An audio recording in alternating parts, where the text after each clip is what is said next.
and that's where Texas A&M should be every single year. I mean, again, why can't A&M be in there? Included with, who's going to win the SEC championship there? Well, Alabama, Georgia. Welcome into TexAgs Rewind, presented by Specs here in the Rollo Insurance Studio. Got a little help with me today. I've got Luke Evangelist behind the glass and Carson Stein. Luke, tell us your favorite part of the show. Got to be Olin Buchanan in the Go Hour, as always. Witty as always, throwing shade whenever he needs to, and I'm glad he finally made his bed. And your jersey looks pretty good, especially after that 5-2 win yesterday for the Dallas Stars. Carson Stein, what was your favorite part of the show? National championship head coach Mark Weaver. God, what a dream Weaver. What a guy. He's awesome. And I said that like sarcastically, but I mean it. He is an awesome dude. I like him as a human being. He's the right leader for that program. And obviously he played at A&M and won a national championship as the women's head coach. Luke, what else do we have on the Rewind? We had Charean Williams from Pro Football Talk, Pete Fiutak from College Football News, and our good buddy Tom Hart of the SEC Network. Hey, by the way, I think my argument with Fiutak was good, right? Like Lincoln Riley being at number 5 and you had Coach Elko at 40, whatever. Like, I understand the thought process behind it, but keep it consistent, guys, right? Right. I agree. You're always right, David. Always? Yeah. Well, watch this Rewind. Tell me if it's good. I think it's going to be good.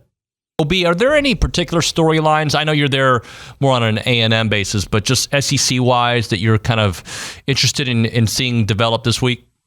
Well, it's weird because, a couple of years ago we came here expressly to ask Nick Saban about, his remarks, his accusations about Texas A&M recruiting class. And then last year was all about the scheduling, right? So I don't know that there's that one absolute story to look for, but I do think it's really important to hear how coaches feel or how they think their perspective on how these now that players are going to be paid, how that's going to affect sport. Here from the coach's perspective, I think that's going to be a big topic of conversation. Wouldn't you expect? Yeah, 100% expect that. I also do expect. And I don't have the quote in front of me that when Greg Sankey was asked about, the roster limits of potentially 85, he didn't shoot it down, but he also said these are conversations that we have to have. Coaches need to relax. We're having conversations about all sports, not just football.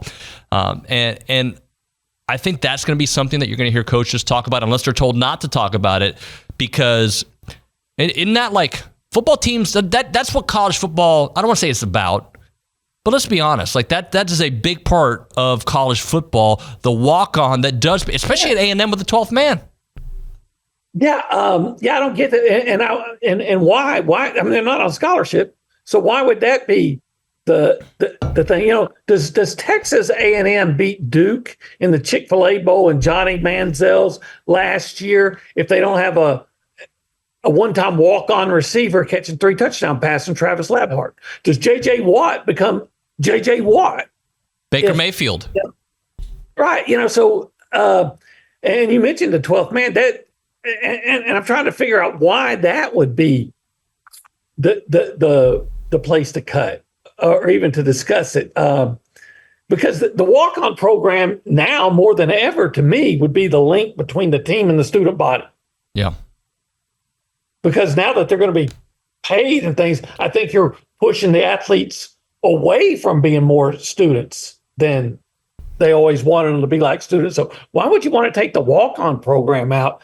Last thing for you. I said last thing before, but it just kind of rounded out with Coach Elko again. Let's just say they have that 9-3, 10-2 year. You expect him to be in the top 15 at that point? Oh, yeah. I mean, we'll get him up there at some point. Who do you beat? How do you...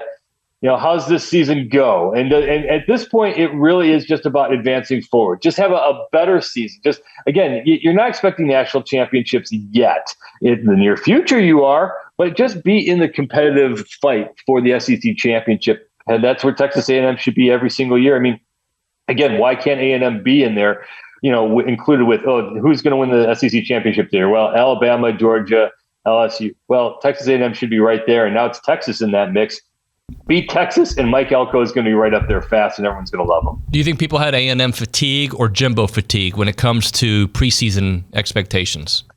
It's everyone kind of forgets how close they really were in 2020. I keep arguing that they deserve to be in the college football playoff that year. So I do think that it was just more kind of like this, man, we've always talked about this. Who's done the least with the most? And that's A&M. It's like you've got Jimbo, you've got unlimited resources.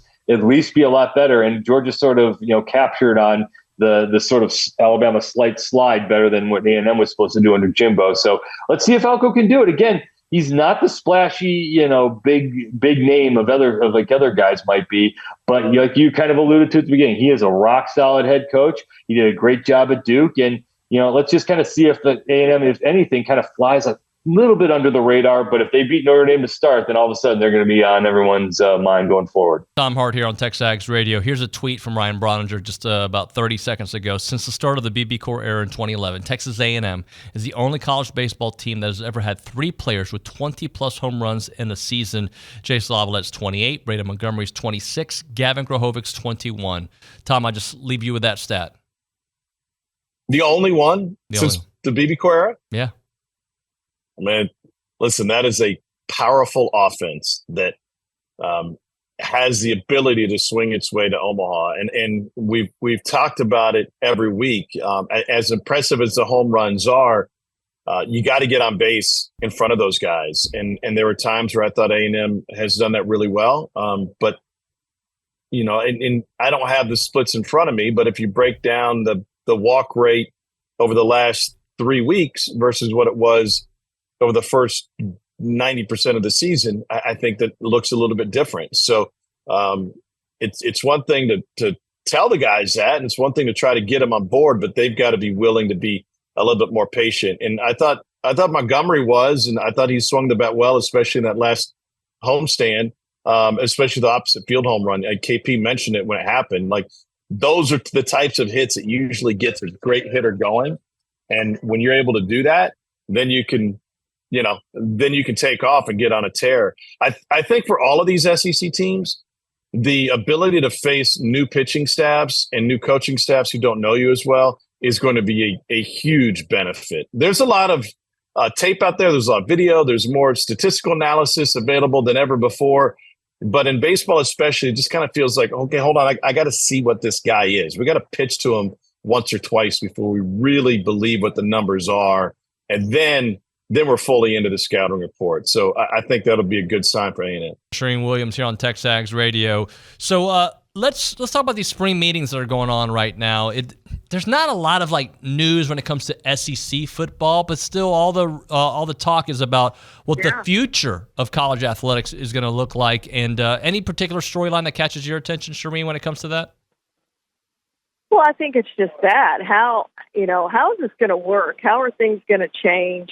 How much money are you devoting to NIL and all of those sorts of things? And, it's really interesting when you take it to pro sports, I don't know if you've been following the WNBA and what they've done in Las Vegas with the Aces, but the city of Las Vegas is paying every player on the roster $100,000. So they're basically circumventing the salary cap, and the WNBA is looking into it, et cetera, et cetera. But it's with individuals. It's not with the team agreement that they'll go out and wear Las Vegas shirts and tout the city and those sorts of things. But it is circumventing the salary cap in a legal way. So there's all these things you look at is how much your team's going to pay, how much is it going to cost you, facilities, and I know Trev Alberts recently talked about, hey, the great thing is we already have facilities here for the most part. Now they need soccer needs a new. That is a trash facility that soccer has. Soccer needs a new facility.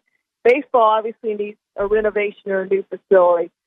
So those are the two you look at. But for the most part, the facilities are done. But I think in the future, that's what's going to suffer. The money that was going to facilities is now going to be going to NIL, and the facilities aren't going to be probably quite as good as what they once were. What you have now is probably what you're going to see for the next 30 years. Carson, tell the people. Like, comment, subscribe, share. Why'd you say it like an AI? Like, comment, because subscribe. it's serious business. It's not nothing to play around with. Now, can you say it like in a more jolly, almost not singing, but almost singing tone? Go ahead. Like, comment, subscribe, and share. That's perfect. See you next time.